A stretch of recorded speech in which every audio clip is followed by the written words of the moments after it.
this we'll see now. The breathing rate of the infant is below 2-year-old kid. So the breathing rate of infant will be highest. It will be 30 to 60 breaths per minute.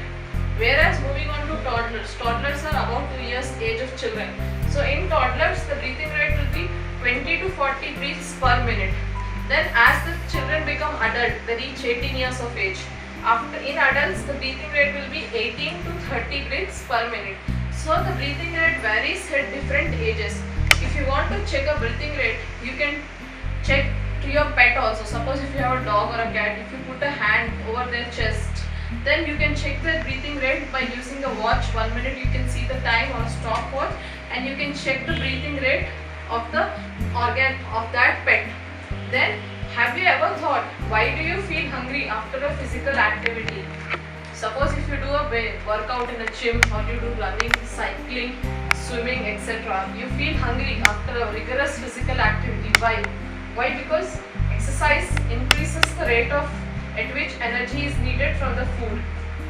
So exercise, when you do exercise, the amount of oxygen what you need for the body is increased. Exercises increases the rate at which oxygen is needed. At a normal, when you are at rest position, the amount of oxygen will be at one level. But when you are doing a physical activity, the amount of oxygen you need will be increased. So exercise increases the rate at which energy is needed from the food. So when you exercise, what happens?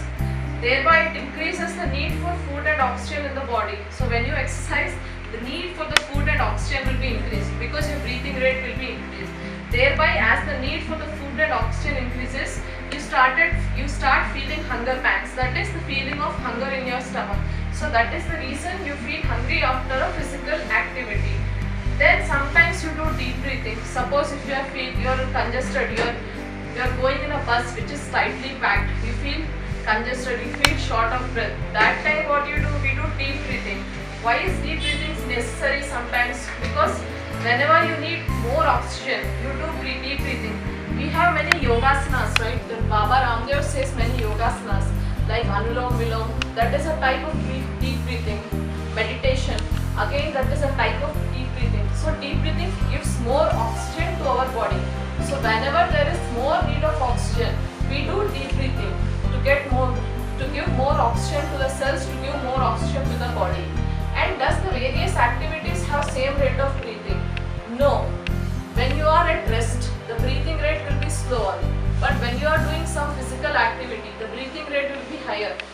What does the various activities include? The various activities include sleeping, washing clothes, taking a bath, doing some construction work, climbing up a ladder. All these can be termed as various activities. But all these various activities do not have same breathing rate. The breathing rate differs for each activity. When you are involved in a more physical activity, more work, your breathing rate will be increased. And when you are at rest, or suppose when you are sleeping, the need of oxygen will be less. So thereby the breathing rate will be less. So this is how it explains the process of breathing. How do we breathe? Till now we have read everything about breathing, breath rate and all that. But how do we actually breathe?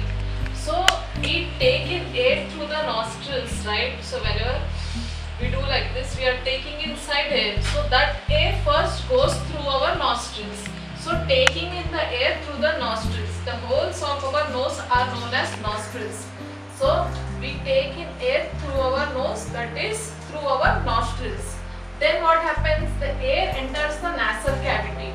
The inside part of the nose, that is the floor of the nose, is known as the nasal cavity. So from the nostril, the air enters into the nasal cavity. Then what happens next? From the nasal cavity, it further moves down. What is down? That means this part. From the nasal cavity, there is a tube-like structure. Tube-like structure. That tube-like structure is known as windpipe or trachea. So from the nasal cavity, the air goes into windpipe or trachea. So from the nostrils, the air enters into the nasal cavity.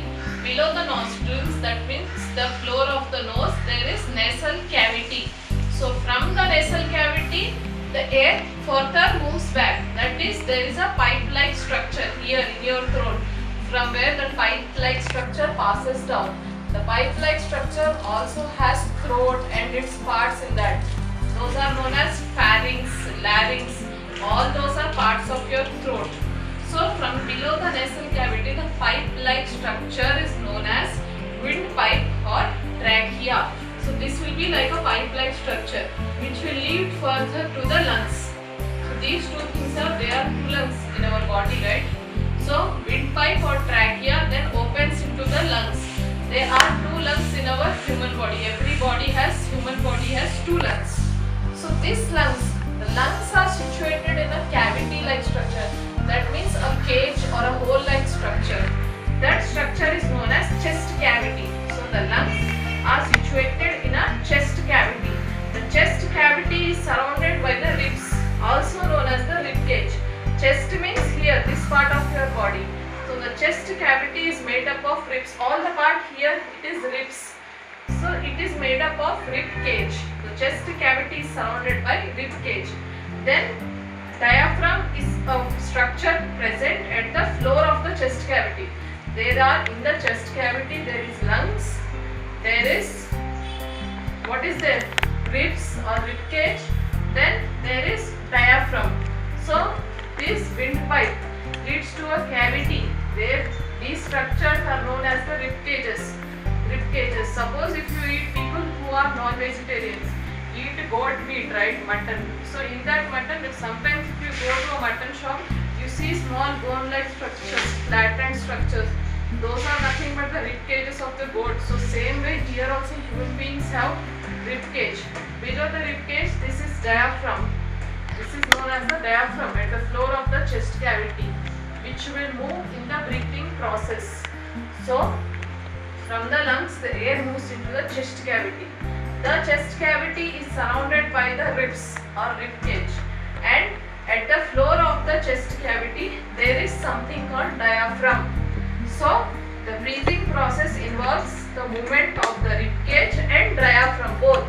So the breathing process constitutes the movement of rib cage and as well as diaphragm. So what happens during the inhalation process? In the inhalation process, the rib cage's size is increased. So whenever you take inside air, you inhale air, the rib cage size is increased and the diaphragm size is decreased. Thereby the air enters the lungs and the chest cavity expands. If you are doing like this, then your chest cavity is expanding, lung size is increasing, rib cage size is increasing, diaphragm size is going down, diaphragm is getting lowered. So air is entering the lungs. This is how inhalation. In inhalation, the diaphragm goes down, decreases in size, whereas rib cage increases in size. Suppose you can take a tape, measuring tape which tailors use. You can measure the size of the chest cavity of your various friends.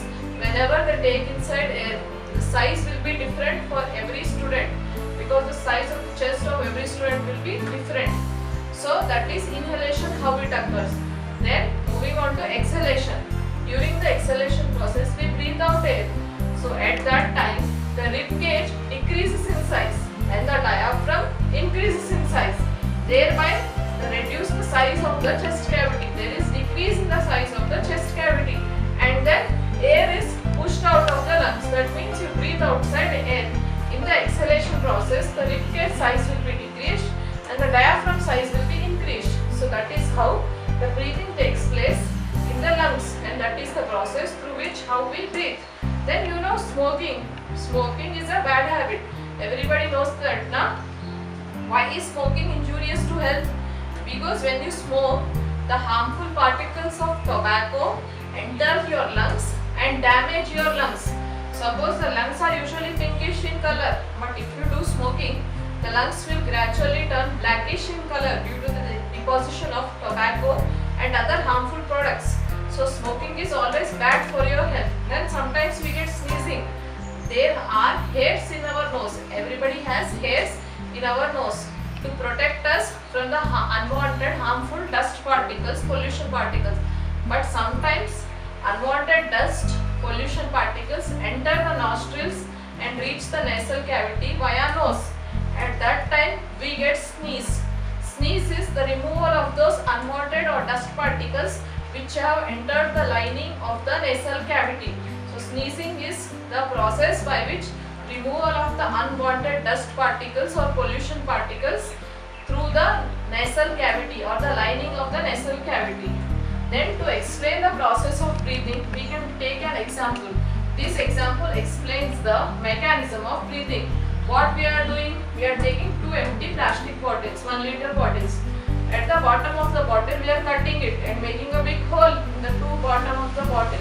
In those bottoms of the bottle, we are putting a rubber sheet, any rubber sheet or plastic sheet. And in the lid of the bottle, we are inserting a Y-shaped structure. To that Y-shaped structure, we are attaching two balloons. Understood? Two empty plastic bottles, we have cut the bottom of the bottle, we have made it hollow. To that hollow end, we have attached a rubber sheet or a plastic sheet we have attached with the help of a rubber band. And from the lid, we have put a Y-shaped pipe to which we have attached two balloons. And then we have put the lid and made it airtight. Through the lid, they have made hole and they have attached to Y-shaped structure. Later, they have put the lid and made it airtight so that the air doesn't enter here anymore.